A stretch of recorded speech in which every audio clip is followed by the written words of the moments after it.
आम आदमी पार्टी कट्टर ईमानदार पार्टी है, लेकिन हम लोग आम आदमी पार्टी के सिपाही हैं। मरना मंजूर है, डरना मंजूर है। 14 घंटे तक मेरे घर में सीबीआई रही, क्लीन चिट मिली है मुझको। जिस दिन आपको केजरीवाल के खिलाफ एक नए पैसे का भ्रष्टाचार मिल जाए, चौराहे के ऊपर खड़े होकर फांसी दे देना। कल को अगर मैं चोरी करूंगा तो मैं भी तुम्हारा सगा नहीं लगता, मेरे को भी जेल जाना पड़ेगा। कानून के हाथ लंबे, बहुत लंबे होते हैं केजरीवाल, आप कहां भागिएगा।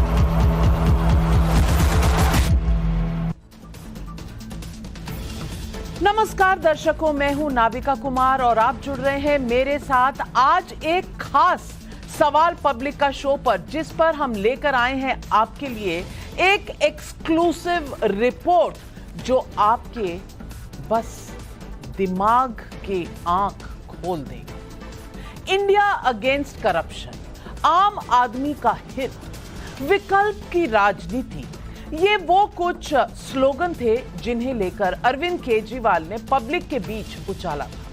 एक नई पार्टी बनाई थी, दिल्ली की सत्ता पर आए, फिर पंजाब में भी सरकार बनाई और अब उनका दावा है कि 2029 में वो मोदी को उखाड़ फेंकेंगे। ये राजनीति की बातें हैं, जनता ताकत देती है, कोई किसी को उखाड़ फेंकना चाहे तो फेंक सकता है, यही लोकतंत्र है। लेकिन मैं इसमें नहीं जाना चाहती। टाइम्स नाउ नवभारत को सीएजी के सूत्रों से कुछ पेपर हाथ लगे और ये पेपर मेरे हाथ में है। इन पेपर्स में कई ऐसे सबूत हैं जिससे ये पता चलता है कि केजरीवाल सरकार के दौरान बनी दिल्ली शराब नीति में कैसे 2002 करोड़ रुपए से ज्यादा का नुकसान का होने का दावा किया गया है। और ये मैं नहीं कह रही, ये सीएजी की ये रिपोर्ट कह रही है और इसके कुछ एक्सक्लूसिव पन्ने जो मेरे पास हैं, जिससे दिल्ली शराब घोटाले का कच्चा चिट्ठा उजागर हो जाता है। मैं उसे जनता के सामने रखना चाहती हूं। नवभारत को सूत्रों के हवाले से मिली इस सीएजी रिपोर्ट की ये हिस्से बताते हैं कि 2021-22 की दिल्ली शराब नीति ने सरकार के खजाने को 2000 करोड़ से ऊपर का चूना लगा दिया। रिपोर्ट में कहा गया है कि यह 2002 करोड़ रुपए का नुकसान इसलिए हुआ क्योंकि शराब नीति में नंबर 1 गड़बड़ियां थी और नीति लागू करने में भी कई स्तर पर चूक हुई थी। लाइसेंस फीस में छूट देने और डिफॉल्टर्स पर एक्शन ना लेने की इजाजत कैबिनेट से ली ही नहीं गई। अपने आप क्यों भाई? जब भी फाइनेंशियल इंप्लीकेशन होता है, घोटाला हो या लॉस हो, आपको कैबिनेट में जाना चाहिए। कैबिनेट क्यों नहीं गए? ये सीएजी सवाल पूछ रही है। शराब की हर बोतल की बिक्री पर एक्साइज ड्यूटी लेने की बजाय 2019-20 के बिक्री आंकड़ों पर 10% का ग्रोथ फैक्टर एक्साइज ड्यूटी ले ली गई और एक महीने का ले लिया आपने, और उस महीने में अगर कम बिक्री हुई है तो उसका 10% ग्रोथ भी कम दिखेगा। लेकिन नहीं भाई, आगे पीछे देखा नहीं, बस एक नंबर ले लिया कि 10% ग्रोथ करते हैं, ये ले लेते हैं कि इतनी बिक्री होती है। जोनल लाइसेंस फीस देने के बाद रिटेलर को सरकार को रेवेन्यू दिए बिना कमाई की खुली छूट भी दे दी। अरे भाई, क्या आपका उसके साथ सांठ-गांठ था जो इस तरह की खुली छूट? सरकारी खजाने में 2002 करोड़ के नुकसान का एक एक ब्यौरा इस वक्त मेरे पास है, ब्लैक एंड व्हाइट में मेरे साथ। ये ब्यौरा मैं आगे आपको बताने वाली हूं, लेकिन आपको याद दिलाती चलूं कि 15 मार्च को बीआरएस नेता के कविता की गिरफ्तारी के बाद ईडी ने अपने बयान में एक एक्सप्लोसिव दावा अरविंद केजरीवाल को लेकर किया है। ईडी ने अपने प्रेस नोट में कहा है कि के कविता और अन्यों ने आम आदमी पार्टी के शीर्ष नेताओं अरविंद केजरीवाल और मनीष सिसोदिया के साथ मिलकर दिल्ली शराब नीति को लागू कर फायदा पाने के लिए साजिश की। इसके बदले वो आम आदमी पार्टी के नेताओं को 100 करोड़ देने में शामिल हुई और ये तो सिर्फ साउथ ग्रुप से 100 करोड़ आए। बाकी कितने आए? 2002 करोड़ का चूना दिल्ली सरकार को लगा, तो बाकी कौन कौन क्या दे गया, इसका कनेक्शन बहुत जरूरी है जानना। ईडी के प्रेस नोट में जो शब्द इस्तेमाल हुए हैं वो है साजिश। वो शब्द है बदले में 100 करोड़ देना। सवाल पब्लिक का है कि अगर ईडी का ये दावा पुख्ता है और अगर सीएजी की रिपोर्ट सरकारी खजाने में 2002 करोड़ के नुकसान का आकलन कर रही है, तो क्या 2002 करोड़ साफ होने और आम आदमी पार्टी के नेताओं को 100 करोड़ मिलने के आरोपों में कोई कनेक्शन है? आपको याद होगा कि नवभारत पर मैंने दिल्ली के सरकारी आवास बनाने में हुई गड़बड़ी पर ऑपरेशन शीश महल दिखाया था। उसके बाद एक फर्जी केस में टाइम्स नाउ नवभारत की रिपोर्टर भावना किशोर को पंजाब में जेल में बंद कर दिया। हमारे कई रिपोर्टर ने जब आम आदमी पार्टी के नेताओं और केजरीवाल जी से उनका पक्ष जानना चाहा, सवाल पूछे, तो उनके साथ धक्का मुक्की, मारपीट की नौबत भी आई। और आज दिल्ली शराब घोटाले पर मैं खुलासा कर रही और पब्लिक के सामने आम आदमी पार्टी को अपना पक्ष रखने का न्योता भी दे रही हूं। हालांकि वो मुझसे और मेरे चैनल से बात करना पसंद नहीं करते, सवाल का जवाब तो छोड़िए, एक्नॉलेज ही नहीं करते कि हम पत्रकार हैं और हमारे सवाल हो सकते हैं। जरूरी नहीं है, लोकतंत्र है ना। ऑपरेशन शीश महल से आगे ये ऑपरेशन कॉकटेल है। खुद को कट्टर ईमानदार बताने वाले भ्रष्टाचार के इन सबूतों पर क्या जवाब देंगे? सवाल पब्लिक का आज यही है।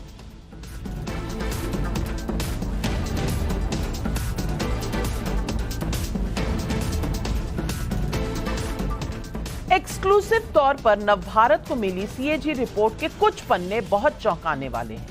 खासकर 2002 करोड़ का लॉस कैसे हुआ, रिपोर्ट के जरिए जो राज बाहर आया वो न सिर्फ हैरान करता है बल्कि कट्टर ईमानदारी की पोल भी खोलता है। सीएजी रिपोर्ट ने 941 करोड़ और 53 लाख के नुकसान का आकलन इस आधार पर लगाया है क्योंकि नॉन कन्फॉर्मिंग जगहों पर ठेके के लाइसेंस बांटे गए। सीएजी रिपोर्ट बताती है नॉन कन्फॉर्मिंग जगह पर डीडीए ने नियमों के आधार पर शराब दुकानें खोलने से रोक दिया। आपने ये पैसा गिना था कि आपके पास आएगा, लेकिन आप जानते थे कि यहां तो दुकान खुलने का कोई तरीका नहीं है। आपने किसी और एजेंसी से बात नहीं की, साझा नहीं किया, कुछ परमिशन नहीं ली, लेकिन लाइसेंस दे दिया। तो फिर जब वहां दुकानें नहीं खुली, यह मामला दिल्ली हाई कोर्ट पहुंचा, जहां से 67 वार्ड्स में लाइसेंस फीस देने से छूट मिल गई। कमाल है भाई, खुद ही पॉलिसी बनाओ, खुद ही छूट दे दो, क्योंकि वहां तो दुकान खुली नहीं और धंधा चलता रहेगा, कोई बात नहीं। इस आदेश से 114 करोड़ 50 लाख प्रति महीने के हिसाब से सरकार को लाइसेंस फीस नहीं मिली। 114 करोड़ 50 लाख। दर्शकों सोचिए ये कितनी बड़ी रकम है। कितने गरीबों के लिए हेल्थ की सुविधा हो सकती थी, अस्पताल खोले जा सकते थे, क्लासरूम बनाए जा सकते थे, सड़कें ठीक की जा सकती थी, गरीबों को घर दिया जा सकता था, लेकिन 114 करोड़ रुपए का लॉस दिखा दिया शराब के लिए। सीएजी रिपोर्ट साफ कहती है कि नॉन कन्फॉर्मिंग जगहों पर ठेके का मुद्दा नहीं सुलझाने से सरकार के 941 करोड़ 53 लाख का घाटा हुआ। और ये मैं आपको कागजों के साथ बताऊंगी, मैं आपको कोई भी चीज अपने मन से नहीं बता रही, ये सीएजी ने किया है, कंट्रोलर एंड ऑडिटर जनरल। यहां लिखा है losses amounting to approximately 2002 crore, उसमें पहला 941 करोड़ जो है वो आता है नॉन कन्फॉर्मिंग जगह से। Audit observed that in spite of being aware of the fact that vents were required to be opened in non-conforming wards, the department did not take timely action to work out modalities for the same before tendering. यानी कि tender से पहले आपको इन area में कि आप school के पास खोल रहे हैं तो आपको लाइसेंस नहीं मिलेगा, आप मंदिर के पास खोल रहे हैं तो लाइसेंस नहीं मिलेगा, इसके पूरे कायदे कानून तय होते हैं। लेकिन आपको तो कायदे कानून से शायद चलना ही नहीं था, और क्या इसका एक्सप्लेनेशन हो सकता है? तो ये 941 करोड़ का सबसे पहला घोटाला। मैं आपको फिर बताऊंगी कि ये 2002 करोड़ कैसे हुए। सवाल यही है, क्या जानबूझकर लाइसेंस फीस से छूट का प्लान बनाया गया था? क्या 100 करोड़ रुपए लेने के आरोपों का लाइसेंस फीस के छूट से कोई कनेक्शन है? सबसे पहला तो यही सवाल है। सीएजी रिपोर्ट में 890 करोड़ और 15 लाख के नुकसान का आकलन भी इस आधार पर लगाया है क्योंकि सरेंडर किए गए जोन में रीटेंडर हुए ही नहीं।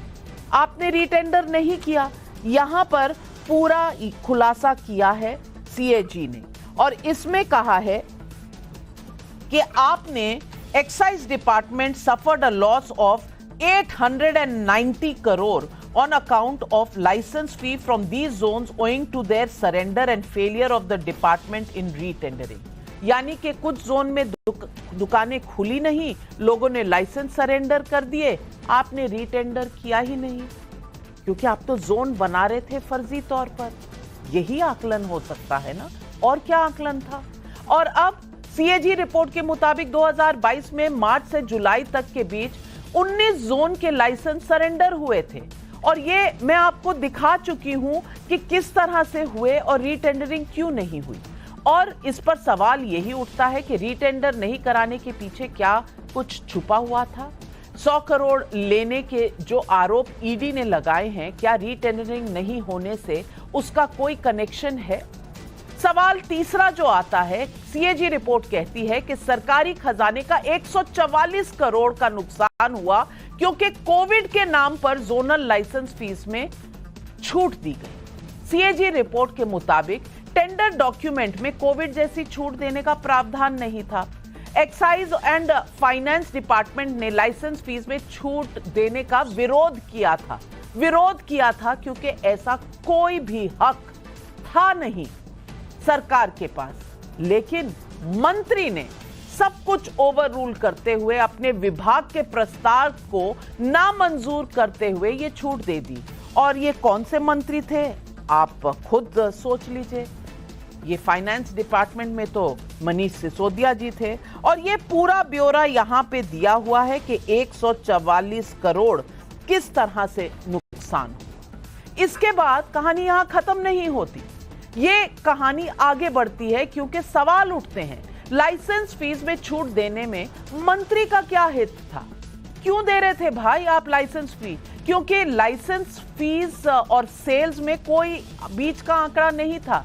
सेल्स हो रही थी कोविड के दौरान भी, लेकिन लाइसेंस फीस में छूट।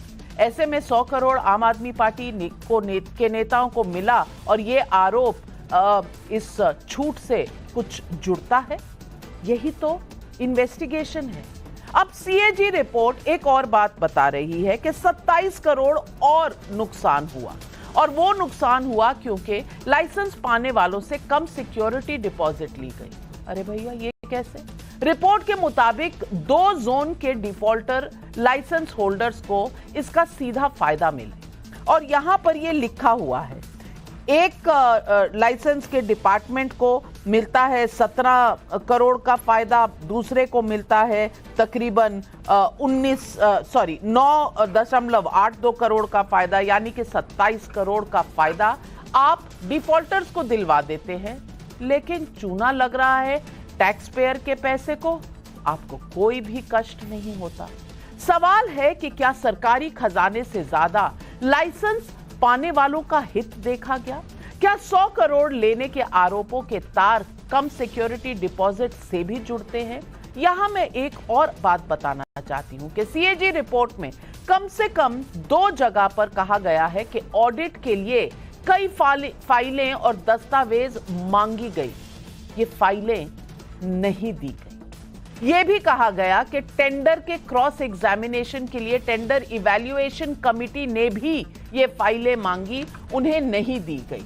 और ये मैं आपको दिखाना चाहती हूं, जो मेरे पास कागज है, मैं कुछ भी अपने मन से नहीं कह रही, ये सब कुछ इन कागजों में कैद है। सबसे पहले मैं बताऊंगी आपको पेज नंबर 78 पर। पेज नंबर 78 पे ये बात बताई गई है कि फाइलों को मांगा गया and the replies to audit observations were not provided. सवाल पूछा गया, कोई सवाल का जवाब नहीं। इसके बाद फिर कहती है सीएजी रिपोर्ट मेजर डिविएशंस थी और एक्सपर्ट कमिटी ने मांगी रिपोर्ट, नहीं पहुंचाई गई रिपोर्ट। ये तमाम चीजें इन फाइल्स में कही गई हैं। क्यों भाई, आप फाइल और दस्तावेज सीएजी को क्यों नहीं देते? Replies to the audit observations were not provided, files were not provided. और पेज नंबर 91 पे अगर मैं आपको दिखाऊं तो यहां टीसी कमिटी को भी नहीं दिया गया। और इस तरह के हर सवाल को उल्टाया गया, बचाया गया और कहीं पर भी कागजों को देने से मना कर दिया। जो कमिटी टेंडर को देख रही है, कहा गया कि ये सीक्रेट कागज है, आपको नहीं दे सकते। आप टेंडर वालों को सीक्रेट कागज नहीं दे सकते। आप किसी की स्क्रूटनी चाहते नहीं। क्यों? आप तो कट्टर ईमानदार। तो यही आज सवाल पब्लिक उठा रही है। पब्लिक का सवाल नंबर 1, दिल्ली न्यू शराब नीति से 2002 करोड़ के नुकसान और ईडी के 100 करोड़ वाले सीधे आरोप में क्या संबंध है? क्या केजरीवाल को पता है कि ईडी के सवालों के जवाब उनके पास नहीं, इसीलिए पूछताछ से भाग रहे हैं? खुद को कट्टर ईमानदार कहने वालों के पास सीएजी रिपोर्ट और ईडी के पुख्ता आरोपों का जवाब क्या है?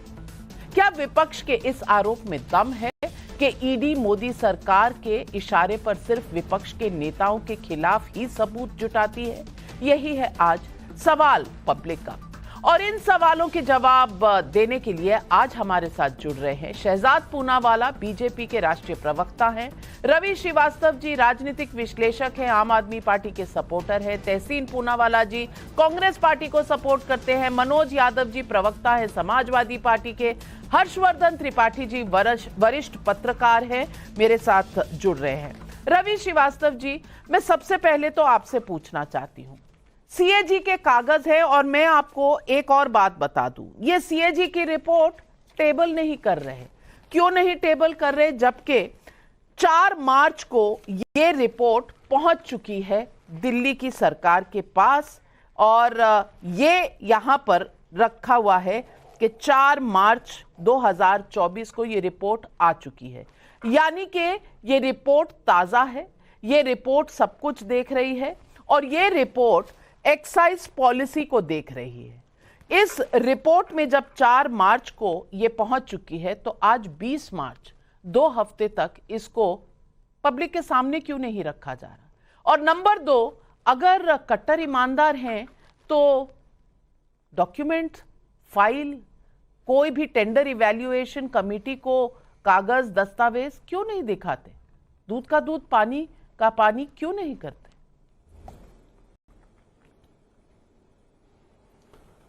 नाविका जी, आपको आम आदमी पार्टी, केजरीवाल, लिकर पॉलिसी, इस पर आपको डिबेट करना आपका एक बहुत मैं समझता हूं बहुत ही एक पसंदीदा विषय है। अभी 3 दिन पहले मल्लिकार्जुन खड़गे जी ने कहा कि सेंटर की गवर्नमेंट का 8.5 लाख करोड़ रुपए का घोटाला सामने आया है सीएजी रिपोर्ट के अंदर। उस विषय के ऊपर कभी कोई चर्चा करने की आपकी मंशा है क्या? ठीक है, अभी आज आपने ये आरोप लगाए कि ये 2000 करोड़ रुपए का घाटा हो गया।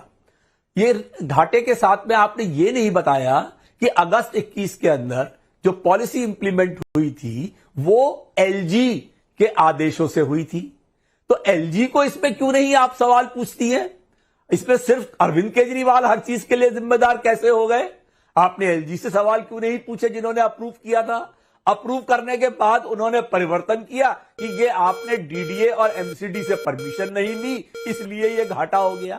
पहली चीज तो मैं आपको यह स्पष्ट कर दूं कि पॉलिसी मैटर से होने वाला जो घाटा स्टेट को होता है और क्रिमिनल इंटेंट, ये दोनों अलग अलग चीजें हैं। केंद्र की सरकार, कई राज्यों की सरकार, बहुत सारी सीएजी रिपोर्ट्स आती है जिनमें यह होता है कि इस निर्णय से सरकार को ये रेवेन्यू का लॉस हुआ है, उसके लिए जांच होनी चाहिए, उसके लिए जो अधिकारी जिम्मेदार है उनके विरुद्ध एक्शन होना चाहिए। अच्छा। आगे के लिए करेक्टिव एक्शन होना चाहिए। ये प्रोसीजर होता है, ना कि बैठ करके आप उसको टीवी के ऊपर उस पर डिबेट करें। 941 करोड़ की आपने बात की, जो दुकानें खुली थी उतनी दुकानें नहीं खुली, उनके लाइसेंसेस की फी जो थी वो रिफंड करनी थी, और ये ऑर्डर माननीय हाई कोर्ट ने दिया था, इसलिए वो पैसा उनको वापस किया गया। आपने और बातें बताई, 144 करोड़ का जिक्र किया, आपने 30 करोड़ का जिक्र किया। आपको पता होगा कि कोविड काल में केंद्र सरकार ने भी बहुत सारे जो हाईवेज और बहुत जगहों पर जो लॉसेस हुए थे उनकी भरपाई के लिए उन संस्थाओं को, इंस्टीट्यूशंस को पैसे वापस किए थे। ऐसा ही अगर आम आदमी पार्टी ने भी किया, तो मैं पार्टी नहीं कहना चाहिए मुझे, इस पर विशेष विभाग जो था उसने अगर किया तो उसको इस बात का पूरा हक। चलिए रवि श्रीवास्तव जी, अगर मैं आपकी बात मान भी लूं, अगर मैं आपकी बात मान भी लूं, तो आपका कहना है अफसरों पर एक्शन होना चाहिए, एलजी पर एक्शन होना चाहिए, अरविंद केजरीवाल पर तो कोई एक्शन बनता ही नहीं। ये बात और है कि कुछ साउथ ग्रुप के लोग, और ये चार्जशीट में दायर है, किस तरह से मनीष सिसोदिया जी को मिले, संजय सिंह जी को मिले, अरविंद केजरीवाल जी के घर पे मिले, लेकिन उनसे कोई सवाल नहीं पूछना चाहिए क्योंकि उनका सर्टिफिकेट खुद को दिया गया है कि भाई वो तो कट्टर ईमानदार है। और आप कह रहे हैं कि हम सीएजी की रिपोर्ट और अरविंद केजरीवाल पर स्टोरी करते हैं। जी करते हैं, अब शीश महल तो बना था ना सर, तो स्टोरी करने में क्या दिक्कत है?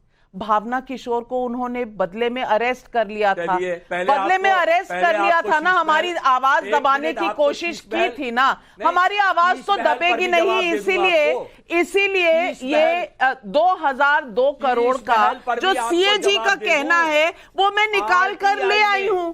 अब मैं काम करूंगी ना सर, आपको काम नहीं करना है मत करिए, मेरा जो काम है मैं करूंगी। लेकिन शहजाद पूनावाला जी, रवि श्रीवास्तव जी कहते हैं कि हम लोग अरविंद केजरीवाल के पीछे पड़े हुए हैं और वो कट्टर ईमानदार है, अगर एक्शन कोई लेना चाहिए। डिस्काउंट सबको मिल रहा था, हमें तो टैक्स में कोई डिस्काउंट नहीं दिया सरकार ने, लेकिन यहां शराब बेचने वालों को डिस्काउंट पे डिस्काउंट मिल रहा था।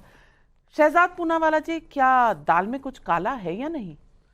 देखिए, काल चक्र कैसे घूमता है कि यही रवि श्रीवास्तव जी और इनकी आम आदमी पार्टी जब इंडिया अगेंस्ट करप्शन के स्वरूप में थी, तो आज से लगभग 10 साल पहले इसी प्रकार की सीएजी रिपोर्ट ले लेकर ये सभी लोग को अपराधी घोषित करते थे, जिसमें लालू, सोनिया, मुलायम जी सबको ये घेरते थे, कहते थे सीएजी रिपोर्ट आ चुकी है, और इस प्रकार के तर्क कपिल सिब्बल दिया करते थे कोयला घोटाले में, जो आज रवि श्रीवास्तव दे रहे हैं। तो देखिए काल चक्र कैसे घूमता है। अब पूरी बात हो जाने दीजिए। ये दरअसल ऑडिट रिपोर्ट जो है ना आपके पास, ये ऑडिट है इनके सियासी धर्मांतरण और पॉलिटिक्स की, कि कितना बदल जाता है इंसान, देख ए भगवान कितना बदल जाता है इंसान, कि दवा से लेकर दारू तक, टेस्ट से लेकर बस तक, महल से लेकर मोहल्ला क्लिनिक तक, हर जगह घोटाला ही घोटाला है। और कैसा घोटाला कि कोविड के कालखंड में जब त्राहिमाम मच रही थी, तब ये लोग शराब घोटालेबाजों की जेब भरने में ज्यादा व्यस्त थे। अच्छा, ये केवल ऑडिट रिपोर्ट और नाविका कुमार नहीं कह रही है, ये हाईकोर्ट ने कंफर्म किया सीबीआई केस में, केवल पीएमएलए के ईडी केस में नहीं, ये सुप्रीम कोर्ट ने कंफर्म किया, जहां की सुप्रीम कोर्ट का एक वर्डिक्ट तो मान्य है इनको, दूसरा सुप्रीम कोर्ट का वर्डिक्ट 333 करोड़ का आ चुका है। मनी ट्रेल किस प्रकार से सुप्रीम कोर्ट कहता है मनीष सिसोदिया को राहत नहीं मिलेगी, अब ये कहते कुछ मिला नहीं। अरे मिला नहीं जी, ये सारा कुछ मिल ही रहा है। परंतु मैं आप पूछना चाहता हूं कि देखिए, बाकी सब तो छोड़ दीजिए, लालू प्रसाद आपके संबंध में है, आपके अलायंस में, वो तो 4 बार कन्विक्टेड है ना जी, पॉन मुड़ी कन्विक्ट हुए ना। ये लोग तो वो लोग हैं जिनके खिलाफ आप कार्रवाई मांगते थे। और कांग्रेस भी 10 दिन पहले, 15 दिन पहले स्वयं तहसीन यहां पर बैठे और कांग्रेस के ऑफिशियल प्रवक्ता, ऑफिशियल और अनऑफिशियल दोनों कहते थे केजरीवाल करप्ट है। दोनों के वीडियो चला दूंगा मैं आगे शो में आगे। मेरा सवाल आज सिर्फ इतना है कि आज जब कोर्ट राहत नहीं दे रहा, डॉक्यूमेंट आ गए, प्रूफ सामने आ गया, मनी ट्रेल मिल गया, तब भी हम कट्टर ईमानदार है जी, हम समन पे नहीं जाएंगे। आज तो कोर्ट ने समन के लिए भी तो कह दिया ना कि ऐसी कौन सी बात है कि आप अपेयर नहीं होंगे समन के सामने। तो क्या हाईकोर्ट भी विद्वेष की भावना कर रहा है? और मूल सवाल, 2.5% से 12% कमीशन कैसे किया, ब्लैक लिस्टेड मैन्युफैक्चरिंग कंपनी को कैसे आने दिया, और ये सारी चीजें केजरीवाल की नॉलेज में हुई, ये बातें भी प्रूफ के रूप में सामने आ चुकी है। इसीलिए मुझे लगता है कि ये सियासी धर्मांतरण देखिए कि किस प्रकार से आदमी बदलता है, इसका स्वरूप आज दिखाई देता है। मैं तहसीन जी आपके पास आ रही हूं, लेकिन वहां अंधेरे में अपने मुंह पर लाइट जलाते हुए मनोज यादव जी बैठे हैं हमारे साथ। पूछना चाहती हूं आपसे कि सीएजी की रिपोर्ट है, ये मैंने तो नहीं कहा। ये सीएजी रिपोर्ट अगर कह रहा है कि 2002 करोड़ और 68 लाख रुपए का चूना लगा है सरकारी खजाने को, तो इस पर कोई चिंता, कोई विचार विमर्श होना चाहिए या नहीं होना चाहिए? और रोज जो अरविंद केजरीवाल जी कहते हैं कि 9 समन आ चुके हैं, मुझे क्यों बुला रहे हो भाई, पहले बताओ क्यों बुला रहे हो, फिर मैं आऊंगा। मैं पूछना चाहती हूं कि इस देश में अगर लोकतंत्र को जिंदा रहना है तो क्या इन सवालों के जवाब मांगने का हक है या नहीं है? मनोज यादव जी, आज तो मुझे सिर्फ इतना ही बता दीजिए। देखिए, योगी आदित्यनाथ की सरकार में 24 घंटे लाइट में बैठा हूं, और मुझे आपके चैनल के माध्यम से मैं योगी आदित्यनाथ को बधाई दूंगा कि लाइव बैठा था, छत पे बैठा था, और किस तरीके से लाइट चली गई। और लाइट 24 घंटे देते हैं, डबल इंजन की सरकार फेल हो गई। खैर, मैं ज्यादा कुछ नहीं कहूंगा। मैं इसलिए इस परिस्थिति में भी जवाब दे रहा हूं कि मौजूदा सरकार सिर्फ और सिर्फ झूठ बोलती है। भ्रष्टाचार को छुपाने के लिए सरकार कहती है कि विपक्ष उनके ऊपर भ्रमाचार और झूठाचार आरोप लगाता है। ये बात बिल्कुल सही नहीं है। अगर किसी के खिलाफ कोई आरोप है तो सरकार नहीं तय करेगी, तय करेगा सरकार अपना पक्ष रखेगी, विपक्ष अपना पक्ष रखेगा, तय करेगा कोर्ट कि कौन दोषी है और कौन निर्दोष। लेकिन ये बीजेपी वाले सब कुछ अपने ही हाथ में रखना चाहते हैं, और शहजाद पूनावाला और बीजेपी के प्रधानमंत्री जी और अमित शाह जी सब लोग न्यायाधीश बनने लगते हैं। काहे के लिए न्यायाधीश बन रहे हो भाई? मैं तो इतना ही कहूंगा, जाओ अपने मामलात रख दो, आपको खामखा इतनी मेहनत करनी पड़ती है। देखिए, लाइट आ गई, इसके लिए बहुत धन्यवाद योगी आदित्यनाथ की डबल इंजन की सरकार का। लेकिन आप कल्पना करिए कि किस तरीके से ये सरकार विपक्ष को बदनाम करना चाहती। नाविका जी, क्या मना कर रखा है किसी तरीके से? तो अगर भ्रष्टाचार पे विपक्ष कुछ छुपाने की कोशिश कर रहा है तो आपकी एजेंसियां नाकाम है, निकम्मी है, नाकारा है। अगर हम आपसे कह रहे हैं कि ये जो 65-66 हजार करोड़ रुपए इलेक्टोरल बॉन्ड, जैसे हम लोग मनोहर कहानियों और पौराणिक कहानियों में पढ़ते थे कि उनके घर के सामने कुछ रख गए, इलेक्टोरल बॉन्ड रखे जा रहे हैं। नीतीश जी कह रहे हैं हमारे यहाँ 10 करोड़ के इलेक्टोरल बॉन्ड कोई रख के चला गया। गजब बात है भाई, हमारे घर के सामने तो कोई 5,000 रुपए न रखे गया। और बीजेपी के जितने भी एनडीए के आपके स्टैंडर्ड कितने ऊंचे हैं? आप 5,000 की बात कर रहे हैं, हमारे यहाँ तो 5 रुपए कोई नहीं रख के गया। तो आपका स्टैंडर्ड, आप नेता है ना, आपका स्टैंडर्ड हाई है। 5,000 से कम की आप बात ही नहीं करते। लेकिन आप विषयांतर कर रहे हैं। मैं सिर्फ इतना पूछना चाहती हूँ, आपने एक बात बहुत 100% सही कही कि इसका फैसला तो कोर्ट करेगी। कोर्ट कब करेगी? जब ये केस कोर्ट में जाएगा। कोर्ट में केस ले जाने के लिए पूछताछ करनी पड़ेगी। पूछताछ के लिए तो अरविंद केजरीवाल जी जाएंगे नहीं, इतने आम आदमी हैं कि जाएंगे नहीं। उनके घर ईडी आनी चाहिए, उनसे फोन पर बात होनी चाहिए, लेकिन वो नहीं जाएंगे क्योंकि आम आदमी है, उनके लिए अलग लॉ है। सवाल यह है कि वो पूछताछ, और आज हाईकोर्ट ने कह दिया अरे भैया अक्यूज्ड हो या विटनेस हो, बता देंगे जब जाएंगे। आप जाइए तो सही। मांगने गए थे कोर्ट से रिलीफ कि भाई मुझे ना बुलाया जाए, कोर्ट ने नहीं कहा। कोर्ट ने कहा आप जाइए, आपको पता चल जाएगा। लेकिन हर चीज को विपक्ष डाइवर्ट क्यों करता है? देखिए, प्रॉब्लम यह है कि रोशनी आ भी जाती है परंतु टोपी तले अंधेरा ही रहता है। टोपी तले अंधेरे के लिए आपको मन की आंख खोलनी पड़ेगी ना। देखिए अभी इन्होंने बताया प्रकाश कितनी जल्दी आ गया, 20-30 सेकंड के अंदर ये गरिया रहे थे उतने में आ गया। एक समय था कि लखनऊ में और नोएडा में 10-10 घंटे बिजली गायब रहती थी, तो ये भी उन्हीं को एक प्रकार से फेल करता है। परंतु इलेक्टोरल बॉन्ड जो 6,000 करोड़ के हमें मिले, सुन लीजिए बीच में नहीं बोला, 6,000 करोड़ के हमें इलेक्टोरल बॉन्ड मिले वो तो भ्रष्टाचारी, वो तो वसूली, और इनको 14,000 करोड़ के बॉन्ड मिले 242 वाली पार्टी को, वो सात्विक बॉन्ड है। उनके दरवाजे की चौखट पर कोई 14,000 करोड़ के बॉन्ड छोड़ गया, वो सात्विक है। हमें 6,000 करोड़ के दे दिया, हम बड़ी पार्टी, 17 राज्यों में हमारी सरकार, केंद्र में हमारी सरकार, तो वो भ्रष्टाचारी और वसूली का मापदंड है। और हम नहीं तय करते। लालू जी को 5 बार कन्विक्ट होने का सौभाग्य मिला है देश की कोर्ट से, सुप्रीम कोर्ट ने राहत नहीं दी। मनीष सिसोदिया को काल कोठरी में सुप्रीम कोर्ट ने रखा है, संजय सिंह को हाई कोर्ट ने रखा है, और केजरीवाल को भेजने की तैयारी में हाई कोर्ट है। और एक समय तो मनोज यादव जी, यही केजरीवाल मुलायम सिंह यादव जी को भ्रष्ट बोलते थे। आज मुलायम सिंह यादव जी के प्रवक्ता अरविंद केजरीवाल के प्रूवन भ्रष्टाचार को बचा रहे हैं। कितना बदल गया इंसान, देखिए कितना बदल गया इंसान। देख तेरे संसार की हालत क्या हो गई भगवान। अब तहसीन पूनावाला जी, कुछ लोग ये कह सकते हैं कि शायद मैं झूठ बोल रही हूं, मैं आपको दिखाना चाहती हूं। ये कागज है जी, यहाँ लिखा है ना, no files were provided to audit were in the basis of the formulation of the GOM report was. ये फाइलें क्यों नहीं देते? अगर फाइलों में सच है, CAG को दे दे। CAG तो क्रिमिनल ऑफेंस बना नहीं सकती, वो तो सिर्फ लेखा जोखा और हिसाब किताब की एजेंसी है। हिसाब किताब की एजेंसी को फाइलें नहीं देंगे। एक बार नहीं 3 बार कहा ये CAG ने। मैं पूछना चाहती हूँ, जो रोज दुहाई देते हैं कांग्रेस वाले, आम आदमी पार्टी वाले, कि देश का लोकतंत्र खराब हो रहा है, इंस्टीट्यूशंस को अपने अधीन किया जा रहा है, ये इंस्टीट्यूशन है ना, इस इंस्टीट्यूशन को फाइल देने में जो प्रोसीजर है, दिक्कत क्या है? छुपाता वो है जिसको कुछ छुपाना होता है। जो सच बोलता है, जो कट्टर ईमानदार होता है, वो छुपाता क्यों है, भागता दौड़ता क्यों है, जाता क्यों नहीं समन पर? बहुत अच्छा सवाल आपने पूछा नाविका जी। यही सवाल देवेंद्र फडणवीस जी से पूछ लीजिए। 2019 टाइम्स ऑफ इंडिया की रिपोर्ट है, मैं भी आपको दिखा दूं। Non submission of utilization certificates depth management. पता है देवेंद्र फडणवीस जी ने क्या कहा? अभी हमारी स्कीम्स अभी थोड़ी चालू है, बंद है, हम देखेंगे बाद में। देवेंद्र टाइम्स ऑफ इंडिया की रिपोर्ट है।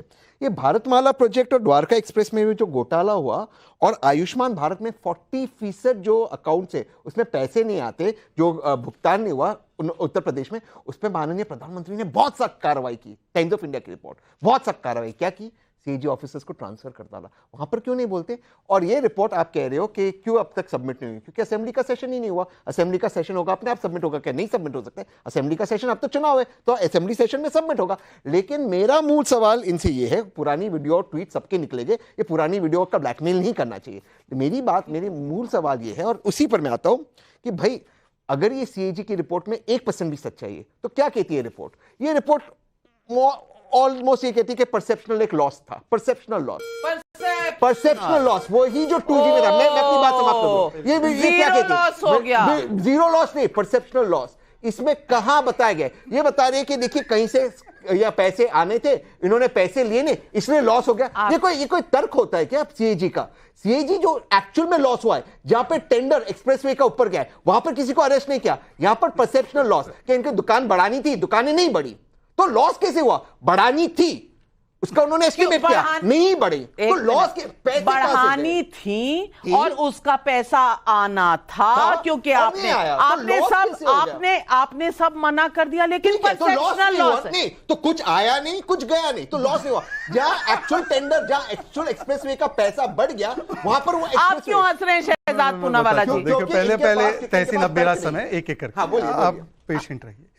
आयरॉनिकली ये इलेक्टोरल बॉन्ड के विषय पे बोलते हैं पारदर्शिता नहीं है, और यहाँ पे डॉक्यूमेंट नहीं दिया, पारदर्शी नहीं होना है। पूरे देश में पारदर्शिता का पाठ पढ़ा है, बीच में मत बोलिए। पूरे देश में पारदर्शिता का पाठ पढ़ा नहीं पढ़ा रहे, और यहां पर फाइल नहीं दे रहे तो उसका अलग अलग विडंबना वाले जस्टिफिकेशन दे रहे। दूसरी बात, इन्होंने कहा कि परसेप्शनल लॉस है, मान्यवर रियल लॉस हुआ है। यह हाईकोर्ट के आदेश में आ चुका है कि 100 करोड़ का पैसा करप्शन का ट्रेल मनीष सिसोदिया को पहुंचा किकबैक के रूप में, ये रियल लॉस है। सुन लीजिए, 2000 करोड़ का RTI ने भी कहा है CAG रिपोर्ट के अलावा कि ये लॉस हुआ है दिल्ली की जनता का पैसा, और जो आपने गलत तरीके से वेवर दिया। और आखिरी बात, आपको पता है इन्होंने कहा कि जाकर ये हमारे समय पर जब आपकी सरकार थी तो 45 पीआईएल फाइल हुई, उसमें 35 में ऑर्डर आ गए। अगर द्वारका में कोई घोटाला है तो आप तो पीआईएल मास्टर है तहसील, आपकी तो अलग अलग विषयों पर पीआईएल आ जाती है।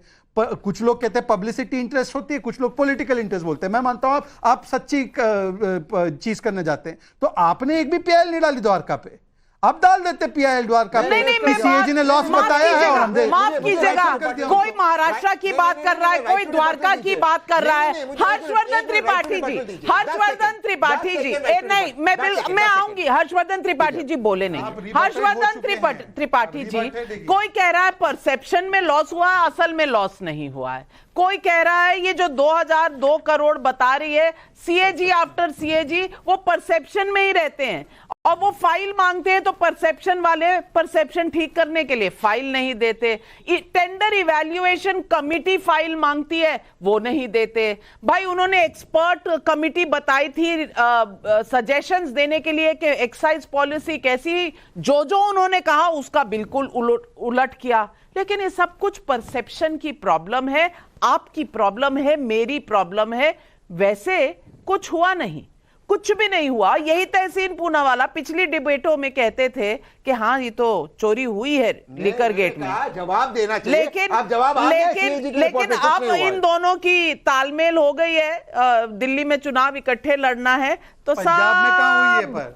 भाई अब लॉस परसेप्शन सब गया तेल लेने। हर्षवर्धन त्रिपाठी जी, ये कैसा जमाना है?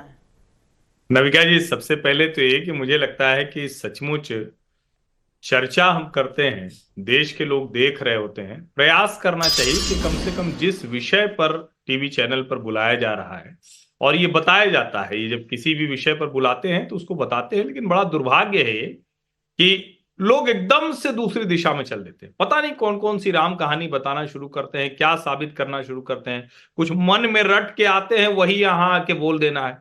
भैया गाय का निबंध नहीं लिखना है हर चीज। अभी एक लाइन की बात है कि सीएजी की रिपोर्ट में ये घोटाला सामने आ रहा है। ये घोटाला कौन सा है? जिस घोटाले को लेकर ढेर सारे लोग, और ढेर सारे लोग मैं जब कह रहा हूं तो शराब के कारोबारी हैं, मंत्री हैं, दूसरे राज्य की विधान परिषद सदस्य हैं, सांसद का बेटा है, इतने सारे लोग इसमें गिरफ्तार हो चुके हैं। बाकायदा ईडी और सीबीआई अलग अलग इसकी जांच कर रही है। हाई कोर्ट में अरविंद केजरीवाल जी गए और उनको राहत नहीं मिली। ये आज की खबर है, ये पुरानी खबर नहीं है। और उसके बाद जब हम इस रिपोर्ट पर बात करते हुए, अंग्रेजी का एक शब्द है व्हाट अबाउटरी करना शुरू करते हैं, तो जनता को भी लगता है कि भाई हम टीवी के सामने बैठे हैं, किसी मुद्दे पर दो बात सुनना चाह रहे हैं और आप पता नहीं किस तरफ जाना चाह रहे हैं। और कमाल की बात यह है कि एक द्वारका एक्सप्रेसवे का बार बार उदाहरण आता है। वैसे तो मुझे लगता है कि सब लोगों ने पढ़ा लिखा होगा, इतने विद्वान लोग सब टीवी की बहस में आते हैं। इन्होंने नहीं पढ़ा। नितिन गडकरी ने बाकायदा उसका क्लैरिफिकेशन दिया और कहा, बताया कि हमारे यहां से जो अफसर ने नहीं लिखा वो मैं डिटेल में बताता हूं। उन्होंने बाकायदा अलग अलग चैनलों पर इंटरव्यू दिया और कहा कि इस सवाल को पूछिए आप। मैं तो कह रहा हूं कि अरविंद केजरीवाल अगर नविका जी का ये शो देख रहे हैं, अभी इस शो के बाद नविका कुमार जी को फोन करें और कहें कि कल मैं इस सारे मसले पर आपको क्लैरिफिकेशन देने जा रहा हूं, और वो आके क्लैरिफिकेशन दे दे। लेकिन वो तो शीश महल पर भी नहीं दे पाए। वो रिपोर्टर को गिरफ्तार करवा लेते हैं दूसरे मामले में, वो प्रेस कॉन्फ्रेंस में घुसने से मना कर देते हैं। और कमाल की बात ये कि वो कह रहे हैं हमको गिरफ्तारी से प्रोटेक्ट कर लो, यानी वो ये नहीं कह रहे हमने, यानी उनको डर लग रहा है कि हम गिरफ्तार हो जाएंगे। और उसके बावजूद साहस चाहिए भाई, इतना सब कुछ साफ साफ दिख रहा हो, उसके बाद भी अगर इस पर कोई बचाव करने का साहस रखता हो तो बड़े साहसी लोग हैं नविका जी। हम लोग थोड़ा इस मामले में साहस कम रखते हैं। बिल्कुल, मैं जानती हूं आप कहना चाह रहे हैं, पब्लिक के सवाल ले लेती हूं तो आप उनका भी जवाब दे दीजिए। संजय प्रजापति का थाने से सवाल है, जो अंदर जा रहा है उसे जमानत नहीं मिल रही। क्या दिल्ली की जनता कट्टर ईमानदारी के भुलावे में ठगी नहीं गई? संजय मिश्रा का भदोही उत्तर प्रदेश से सवाल है, केजरीवाल अगर ईमानदार हैं तो खुद के द्वारा बनाए गए आदर्श पर कायम क्यों नहीं रहते? चंडीगढ़ से सुरेंद्र बंसल का सवाल है, जो केजरीवाल किसी फाइल पर साइन नहीं करते, वे कैसे दावा कर सकते हैं कि दिल्ली में हमने ये किया वो किया? किसी सीएम का फाइलों पर साइन ना करना क्या यही अपने आप में सबसे बड़ा घोटाला नहीं है? अब जवाब दीजिए रवि श्रीवास्तव जी, ये सवाल जनता पूछ रही है और जवाब मांग रही है आपसे।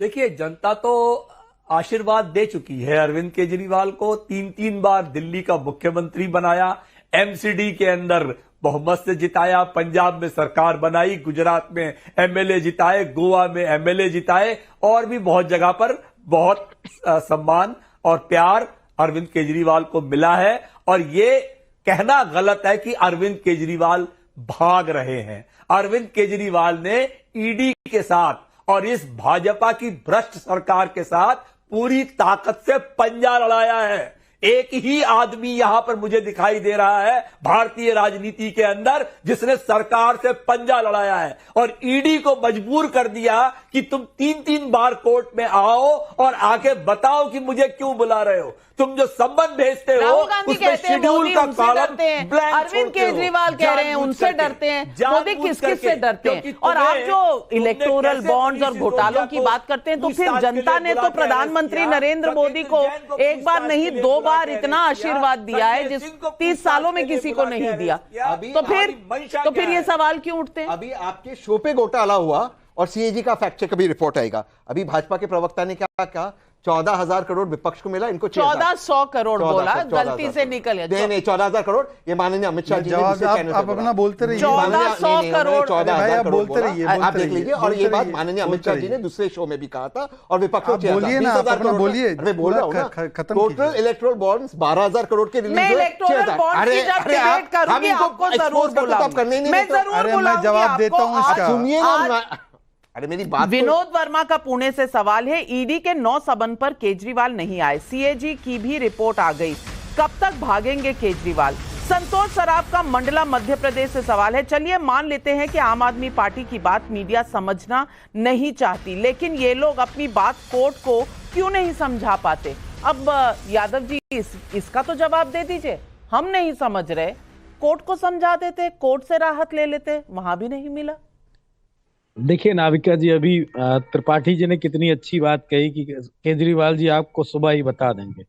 मैंने कहा और आपने भी एक्सेप्ट किया कि ये सब न्यायपालिका का मैटर है। त्रिपाठी जी आप पढ़े लिखे हो, मुझे व्यक्तिगत होना बिल्कुल भी नहीं पसंद, लेकिन आप व्यक्तिगत ही हमले करते हो और आप ये कहते हो कि हाँ लोग प्रोटेक्ट कर रहे हैं जो भी भ्रष्टाचार। कोई नहीं प्रोटेक्ट कर रहा, बिल्कुल भी हम सपोर्ट नहीं कर रहे हैं भ्रष्टाचार को, लेकिन आपकी टाइमिंग पे हमेशा सवाल रहता है। और अभी किसी ने सवाल किया कि केजरीवाल जी फाइल पे साइन नहीं करते। क्या प्रॉब्लम है शहजाद पूनावाला जी? ये पूरा घोटाला पिछले 2 सालों से उजागर हो रहा है, टाइमिंग में क्या प्रॉब्लम? जब अपराधी पकड़ा जाता है उसके लिए बैड टाइमिंग ही होता है। कोई भी अपराधी जब भी पकड़ा जाए वो कहता है बैड टाइमिंग है। अब मुझे बताइए कि लालू जी 5 बार कन्विक्ट हुए, उनको क्या गठबंधन से? देखिए एक एक करके, मैं किसी के ऊपर नहीं बोल रहा, समय नहीं है, आप अपनी बात कहें। लालू जी तो 5 बार कन्विक्ट हो चुके हैं ना, तो इसमें टाइमिंग का विषय कहाँ है? और देखिए तहसीन की दुविधा सुनिए, ये इनके वाड्रा जी को कितना ये अरविंद केजरीवाल बोल रहे थे, अब वाड्रा जी के रिश्तेदार को आकर बचाना पड़ रहा है। केजरीवाल जी को कह रहे परसेप्शन लॉस भी जानबूझ के कह रहे हैं। पंजाब में गठबंधन हुआ नहीं है तो अभी तक ये नहीं कह रहे कि क्लीन चिट है, वहां पर भूमिका बनाए रख रहे कि परसेप्शन लॉस है। जिस दिन गठबंधन टूटा दिल्ली का रियल लॉस हो जाएगा। बताइए, समय कम है, 20 सेकंड। हर्षवर्धन त्रिपाठी जी जवाब दीजिए मनोज यादव जी ने जो पर्सनल टिप्पणी की। देखिए, मैं फिर से नविका जी कह रहा हूं, न्यायालय से भाग रहे हैं वो, कानून से भाग रहे हैं वो। मैं तो ऐसे व्यक्ति के पक्ष में नहीं खड़ा, और मैंने मनोज जी पर तो कोई टिप्पणी की ही नहीं थी, नाम भी नहीं लिया था। अचानक वो क्यों कूद पड़े? लेकिन 2002 करोड़ का घोटाला अगर सीएजी की रिपोर्ट कहती है और सवाल एनफोर्समेंट डायरेक्टरेट पूछती है, तो सर जी सवालों के जवाब क्यों नहीं देते? फाइलें क्यों छुपाते हैं? फाइलें लोगों को दिखाते क्यों नहीं? कट्टर ईमानदार हैं तो बस 9 समन के बाद भी किसी सवाल का जवाब नहीं। कोर्ट रोज रोज जाते हैं, राहत मिलती नहीं। सवाल तो पूछेगी दुनिया, सवालों के जवाब दीजिए सर जी, इतना ही सवाल है।